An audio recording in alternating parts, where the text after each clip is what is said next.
tissues. Can you name them for me? What are they called? Dividing tissues and non-dividing tissues, right?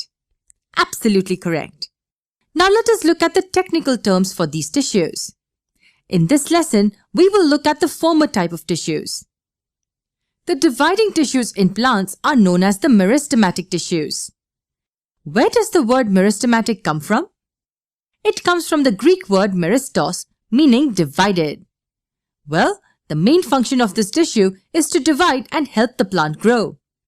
So where do you think you will find this tissue? Exactly. They are at all the places where the plant's parts show growth. And as we just studied, all the parts of the plant do not show growth. Growth is restricted to only certain parts of the plants. What's interesting is that meristematic tissues is named differently based on the part where it is found. And do you know how many such parts of plants have meristematic tissues? 3 different parts. That's correct. 3 different parts have meristematic tissues. The meristematic tissues in each of these parts has different names. Let us look at the 3 main types of meristematic tissues. The first is the apical meristem, the second is the lateral meristem, and the third is the intercalary meristem. Do not be let down by these difficult names. Let me make them easy for you to understand. Apical meristem tissues are found in the growing tips of the stems and the roots. This tissue divides and helps increase the length of the plant. What about the second one, lateral meristem? Do you know where it is found in the plant body? The word lateral means side to side, and this means the girth of the plant. The lateral meristematic tissue divides and increases the girth of the plant.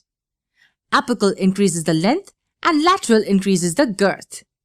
This girth of the plant is also known as the cambium of the plant. What about the last tissue type, intercalary?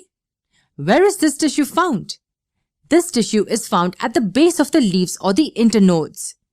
These spaces here are known as the nodes. What do you think this tissue will do? They will facilitate the growth of the twigs into branches. As these tissues are very active, the cells in these tissues are filled with cytoplasm. They require a lot of energy and nutrition to carry out the various functions of the tissues. But do you know something interesting? At the initial stages, these tissues are not differentiated into any specific types. Once they divide and mature after completing the growth of the plant, their characteristics change. Then they are differentiated into components of a single tissue. Division of labor takes place only after maturity. Until then, all the meristematic tissues exhibit the same function of simple growth of the plant. If these are the characteristics of the dividing tissues, what about the non-dividing tissues? Let us study them in our next lesson.